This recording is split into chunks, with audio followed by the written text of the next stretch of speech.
Oi, boa tarde. Meu nome é Tainá. Eu sou enfermeira aqui na clínica Vence Onco. Trabalho na parte de pesquisa clínica aqui no centro de pesquisa. Olá, meu nome é Natália. Eu também sou enfermeira aqui na clínica e eu trabalho na parte assistencial, então dentro das salas de quimioterapia. Hoje a gente foi chamada aqui, foi convidada para falar um pouquinho sobre a importância do Novembro Azul. O Novembro Azul, ela é uma campanha que acontece mundialmente e tem como intuito promover a saúde do homem e conscientizar sobre a importância da prevenção do câncer de próstata. Então a gente vai falar um pouquinho sobre o que é a próstata, né? Que a gente tanto ouve falar, principalmente nesse mês de novembro. Então a próstata, ela é uma glândula do sistema reprodutor masculino e ela fica localizada em frente do reto e embaixo da bexiga urinária. O tamanho da próstata, ela varia de acordo com a idade. Em homens mais jovens, ela é do tamanho aproximado de uma noz, né? Então, mais ou menos desse tamanho aqui. E aí, qual é a função da próstata, né? Ela tem como objetivo produzir um fluido que protege e nutre os espermatozoides no sêmen, tornando-o mais líquido. Como que começou essa história de Novembro Azul? Começou lá em 2003, na Austrália, com um grupo de amigos que estavam num pub e decidiram chamar atenção para a saúde do homem, e a ação que eles tomaram foi deixar o bigode crescer. Então, por isso que tem alguns países que chamam o Novembro Azul de Movember, que é a junção das palavras mustache, que é bigode, e November, que é novembro em inglês, né? Então, em 2003 iniciou esse processo lá na Austrália e logo em seguida tomou proporções muito grandes até chegar aqui no Brasil por volta de 2008. Com relação à incidência, o câncer de próstata ele é o segundo tipo de câncer mais incidente nos homens aqui no Brasil, ficando apenas atrás do câncer de pele não melanoma, né? O tipo não melanoma.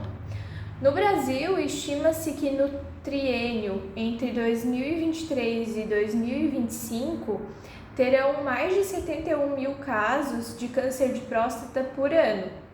Então aí a gente tem uma incidência, né, que é o número de casos novos que surgem nos anos, bem grande de câncer de próstata. E com relação à mortalidade, o câncer de próstata é o segundo tipo de câncer que mais mata a população masculina atualmente. Falando um pouquinho dos fatores de risco, né? Quem tem maior chance de estar desenvolvendo câncer de próstata? A gente sabe que o risco ele vai aumentando com a idade. Então, no Brasil, a cada 10 homens diagnosticados com câncer de próstata, 9 têm mais de 55 anos. Então, ele acomete o pessoal, os homens da meia-idade, né? Meia-idade em diante. Quem tem um histórico de câncer na família, então homens cujo pai ou irmão tiveram câncer de próstata antes dos 60 anos. E também o sobrepeso e a obesidade, né? Estudos mostram que homens com um peso corporal mais elevado possuem mais risco de desenvolver o câncer de próstata. A gente sabe que o sobrepeso e a obesidade não é um fator de risco somente para o câncer de próstata, mas assim como vários outros tipos de cânceres e também para doenças cardiovasculares, diabetes. Então, são fatores de risco para outras doenças também, né? E falando um pouquinho sobre os sintomas, né? Como que o homem ele desconfia ou o que ele vai sentir quando está com o diagnóstico do câncer de próstata.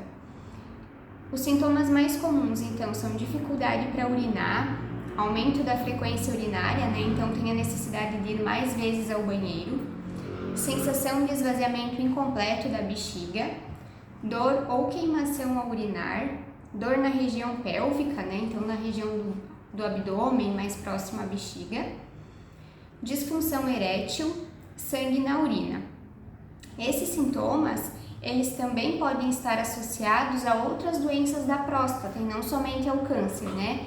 Como, por exemplo, a hiperplasia benigna prostática, que acontece com o passar da idade também. Então, conforme os homens vão envelhecendo, a próstata ela vai aumentando de tamanho. E esse aumento pode causar ali a obstrução da uretra, né? Que é o canal por onde sai a urina. Então, por isso que também pode estar acontecendo esses sintomas. Outro sintoma, outra doença, né, associada a esses sintomas, então pode ser a prostatite, que é a inflamação da próstata, e a própria infecção do trato urinário, né? Infecção de bexiga também pode causar esses sintomas. Por isso que é importante sempre procurar por um auxílio médico, né, um acompanhamento para verificar qual é a causa desses sintomas. A gente vai falar também sobre alguns sintomas que podem indicar que a doença possa estar um pouco mais avançada, como, por exemplo, uma perda de peso inexplicada, então o homem começa a perder peso muito rápido, sem nenhum motivo aparente, a fadiga, né, um cansaço extremo, a dor óssea, que pode aparecer quando o homem já tem alguma metástase óssea. Então, o que seria a metástase? É quando a célula ali do câncer ela sai da região da próstata e vai para outros órgãos, como por exemplo os ossos, que é bem comum nesse tipo de câncer. A incontinência urinária ou fecal, então o homem não consegue mais segurar o xixi e as fezes, né? E às vezes também sintomas neurológicos, que as metástases também podem acontecer no sistema nervoso central, então no cérebro. Agora a gente vai falar um pouquinho quais são os fatores que podem prevenir o câncer de próstata. Então, a prevenção, ela envolve a adoção de medidas que visam reduzir os fatores de risco, né? Que a gente já falou os fatores de risco anteriormente.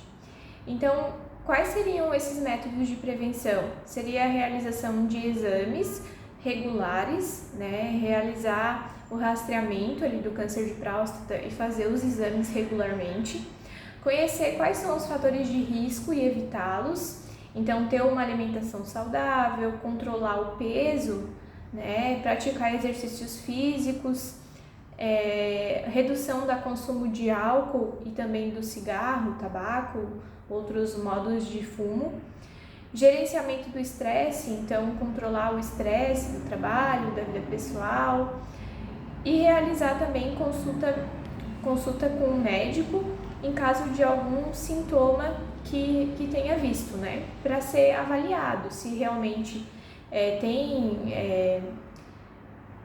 se tem fatores associados a câncer, se pode ser outra doença, como a Nath falou, né? Só uma infecção urinária, é uma prostatite, um aumento da próstata de forma benigna. Então, fazer esse acompanhamento médico. E a gente sempre reforça que quanto antes for descoberto o câncer, né, mais fácil é de tratar. Então, por isso que a gente fala tanto do rastreamento, da importância, além da prevenção, da realização desses exames regularmente. Porque quanto antes for descoberto, mais são as chances de tratar e conseguir ter uma resposta boa ao tratamento. Falando um pouquinho do diagnóstico, né? Como que o homem sabe se ele pode estar desenvolvendo um câncer de próstata, se esses sintomas que ele está apresentando são relacionados ao câncer ou não? Então, a gente sempre orienta, né, qualquer sintoma procurar por uma consulta médica, um acompanhamento. Aí o médico, se for um clínico geral, geralmente eles solicitam o exame de PSA, né, que avalia ali pela coleta do sangue. E aí, se esse exame de PSA só tem alguma alteração, algum valor mais elevado, ou o médico solicita alguns outros exames, ou ele encaminha para o urologista, né, que é o médico responsável por essa especialidade do câncer de próstata. Geralmente o médico urologista ele vai solicitar o exame complementar, né, que é o exame do toque retal, que ele vai avaliar ali no toque o tamanho da próstata, né, as condições, o aspecto dela, e se ele achar necessário, ele vai solicitar então uma biópsia, que é chamada biópsia transretal. Então, ela também é realizada via retal, onde é retirado um pedacinho da próstata que vai para análise para ver se essas células são células cancerígenas ou se são células benignas, né, normais ali do sistema prostático. Falando um pouquinho sobre o tratamento, né, de um modo bem resumido. O tratamento do câncer de próstata, ele pode ser único ou combinado, né? O que nós temos de tratamentos hoje é a cirurgia, a radioterapia, a quimioterapia, em alguns casos também é utilizada, a hormonioterapia e os bifosfonatos, que são como se fosse um cálcio que é utilizado para alívio das dores ósseas quando o paciente já está com metástase óssea, né? Geralmente o tratamento mais comum é com radioterapia e hormonioterapia. Aqui na clínica onde a gente trabalha, então nós trabalhamos com o serviço de quimioterapia e a hormonioterapia, que é uma injeção que vai fazer o bloqueio dos hormônios ali, diminuindo então o desenvolvimento da doença, né? O nosso intuito de falar um pouco sobre os tratamentos, né, é que como a gente trabalha numa clínica de oncologia, a gente sabe que o câncer e o tratamento para câncer, ele assusta bastante. Então a gente trouxe quais são as alternativas de tratamento, quais são as possibilidades de tratamento. E claro que cada tipo de câncer, cada estágio que a doença está, tem um tipo diferente de tratamento. E em alguns casos é possível fazer até um tratamento combinado, né, de cirurgia e também tem necessidade de quimioterapia.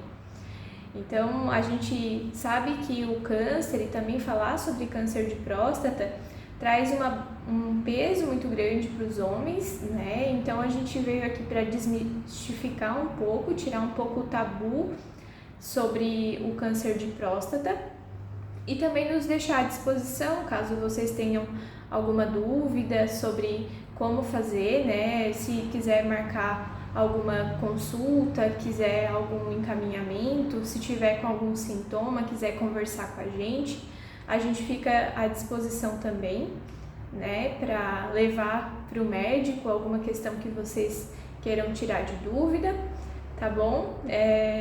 Muito obrigada pela atenção.